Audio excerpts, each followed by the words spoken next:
3. Então, pessoal, em nossa última aula, a prof passou atividades para vocês realizarem, correto? Eu passei a leitura da página 50 e vocês tinham que realizar apenas a 51 e a 52. Mas o que eu percebi pela plataforma, que muitos alunos não me enviaram. Então vejam, galera, não é pelo fato da prof não estipular um prazo para entrega que vocês podem deixar de fazer, ok?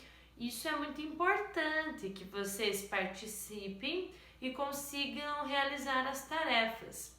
Então eu vou fazer assim, na aula de hoje eu não tenho como cobrar a correção dessa tarefa, sendo que pouquíssimos fizeram.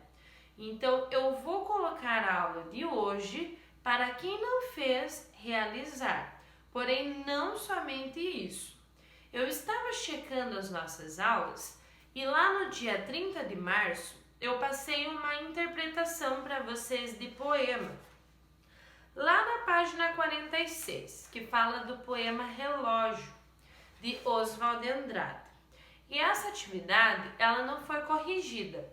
Então, hoje, a prof está aqui para corrigir com vocês, tá? E também dar um tempinho para vocês concluírem a última tarefa. Então, eu peço que vocês peguem comigo na página 46, lá onde inicia o poema Relógio, que nós vamos fazer a leitura e eu já vou corrigir.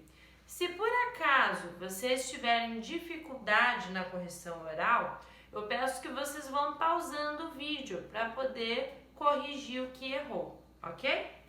Então, lá na página 46, temos o poema Relógio, que inicia assim. As coisas são, as coisas vêm, as coisas vão e vêm. Não em vão, as horas vão e vêm, não em vão. Temos ali a biografia, né? Oswald de Andrade nasceu em São Paulo em 1890. Foi um dos grandes nomes do movimento modernista brasileiro quando São Paulo testemunhava a industrialização, a tecnologia e a urbanização.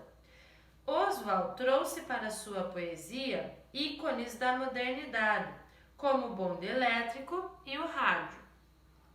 Viajou para a Europa a fim de divulgar a cultura e os movimentos artísticos do Brasil. Fundou uma revista, publicou vários livros e foi professor. Faleceu em 1954. Então vejam, na página 47 nós temos os exercícios, que inicia assim. Número 1. Que ideia de relógio o poema transmite? Então, quando ele fala, as coisas vão, as coisas vêm, as coisas vão e vêm, que ideia relacionada isso a relógio? Ele transmite o quê? A passagem das coisas, o ir e vir das coisas. É essa a ideia que ele transmite, ok? Número 2.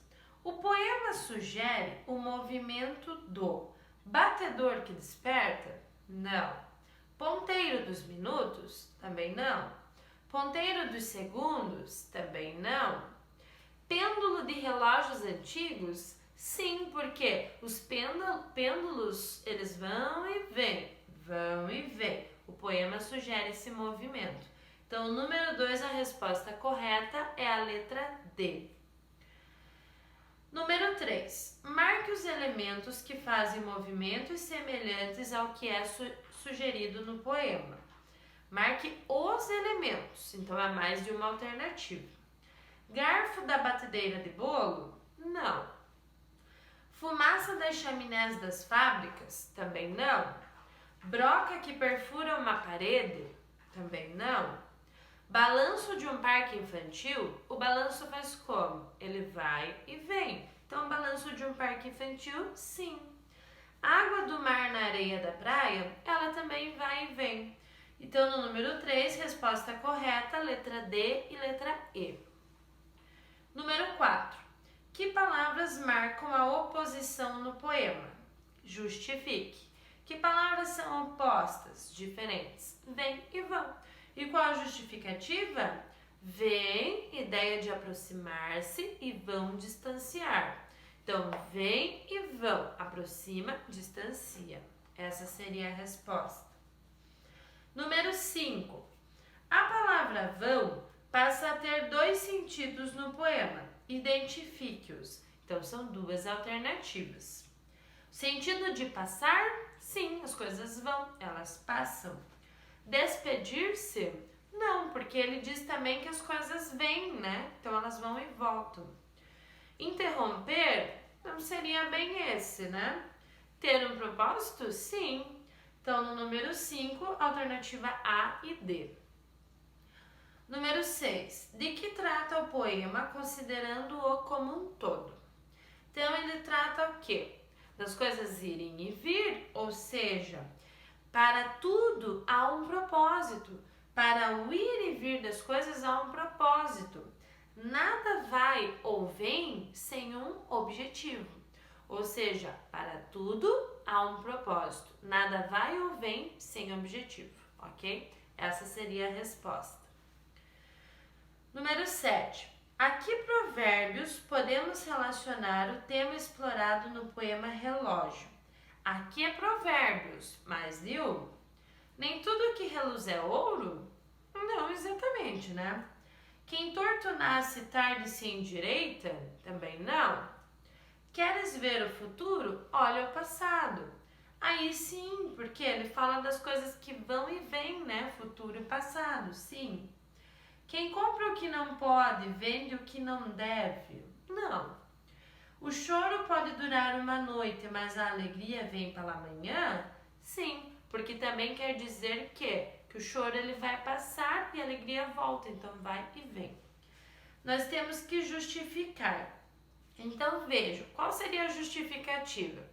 Se as coisas elas têm uma passagem de ir e vir, a justificativa é o quê? Que nada terá sido em vão. No exemplo do choro, você pode chorar hoje, mas ele vai passar e vai nos fazer bem de volta. Quando fala, queres ver o futuro? Olha para o passado, ou seja, já passou, então agora você vai olhar adiante. Então a justificativa seria que nada terá sido em vão na sua vida e que as coisas sempre vão passar, ok? Na página 48, nós temos ali o funcionamento da língua. Temos também alguns exercícios. Essa parte é importante para vocês, então prestem atenção na leitura com a prof. Segundo o estudioso das línguas chamado Bakhtin, quando uma palavra é empregada, ela pode ser analisada sob 3 aspectos. Como palavra neutra da língua e que não pertence a ninguém. Como palavra do outro, pertencente aos outros e que preenche o eco do que os outros constroem, os enunciados alheios. Como palavra do próprio locutor, minha ou sua, pois, na medida em que usamos uma palavra numa determinada situação, como uma intenção discursiva, ela já se impregnou da minha ou da sua expressividade. Isso não é genial? Podemos dizer, então, que em produções pessoais, ao empregarmos as palavras, nós as carregamos de expressividade e damos a elas nossa marca pessoal, como marcas digitais. É isso mesmo. Então, quando nós criamos o nosso texto, nossas produções pessoais de autoria própria, nós estamos colocando nossas marcas nesse texto. E isso é muito bacana, tá? Nossa marca registrada. Prestem atenção no exercício 1, 2 e 3, que vocês vão entender melhor sobre essas palavrinhas ali, neutra, né, do outro e do próprio locutor. Número 1. As palavras na fábula A Formiga e a Cigarra, nos poemas ou nos provérbios que chegam até você, algum tempo depois exemplificam. Essas palavras, elas são neutras, do outro ou sua própria palavra? Ela seria o quê? A palavra do outro. Porque quando você lê o texto A Formiga e a Cigarra, ele tem um autor, você está lendo a palavra do outro, correto? Número 2. As palavras escolhidas por você numa releitura de fábula ou numa reescrita de poema de sua autoria exemplificam palavra neutra, palavra do outro ou sua própria palavra. Veja o que ele diz, reescrita de poema de sua autoria. Então, letra C, sua própria palavra. Número 3. As palavras em estado de dicionário pertencentes a uma longa lista para consulta exemplificam palavra neutra, do outro ou do próprio autor. Nesse caso seria uma palavra neutra, né? É uma palavra com significado próprio, não foi dita por alguém especificamente. As palavras do poeta Oswald de Andrade ganharam um ritmo todo novo para a época em que ele vivia. O ritmo dos versos do poema Relógio muda a cada 3 estrofes. Os 3 primeiros versos têm o mesmo ritmo. As sílabas pares são fortes ou tônicas e as ímpares fracas ou átonas. Temos os exemplos ali, né? Os 6 versos seguintes se equivalem ao formar 2 grupos de 3 versos semelhantes quanto ao ritmo. O primeiro verso tem como sílaba forte a segunda, as coisas. O verso do meio tem a primeira e a terceira sílabas como fortes, vão e vêm, não em vão. O último verso também tem a primeira e a terceira sílabas como fortes. Como você pode constatar, esse ritmo é diferente dos estudados na página 42. Então, ali no número 4, vocês têm que acompanhar a leitura do poema O Relógio, de Vinícius de Moraes, ok? Ele foi criado depois do poema de Oswald e não sugere o movimento do pêndulo de um relógio antigo.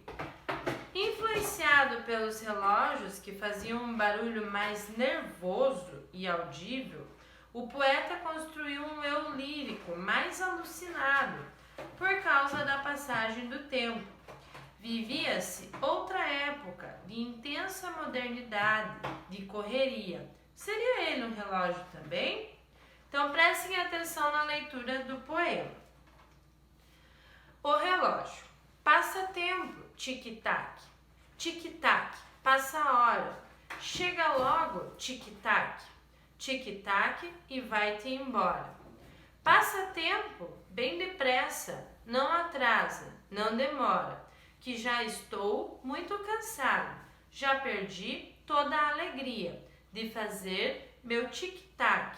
Dia e noite, noite e dia. Tic-tac, tic-tac, tic-tac.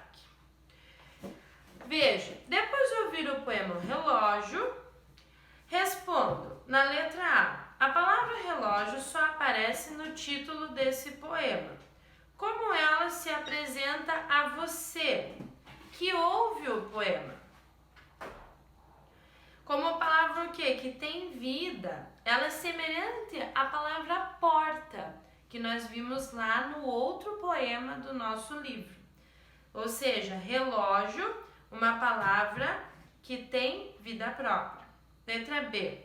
O que o emprego repetitivo das onomatopeias sugere a você? Ou seja, a urgência de não se atrasar, o cansaço pelo tempo vivido, né? Letra C. Os versos do poema são maiores no início e no fim resumem-se nas onomatopeias, o tic-tac, tic-tac, aquele barulhinho que remete, né, a alguma lembrança. Essa redução, à medida que o poema se encaminha para o fim, sugere o quê? Sugere o quê? Que tudo se encaminha o quê? Para o fim do poema, né? Quanto ao tempo de todos nós, o tempo está acabando. Tic-tac, tic-tac. E no número 6, os relógios digitais não fazem mais tic-tac. Na sua opinião, que mudança de percepção isso implica? Aqui é uma resposta pessoal, né? O que para vocês isso demonstra? Cada um coloca a sua resposta ali. Ok, pessoal? Essa foi a nossa correção. E agora, como atividade do dia, vocês vão realizar a leitura da página 50 e fazer 51 e 52, hein? Conto com vocês. Estou de olho lá na plataforma. Tchau, tchau!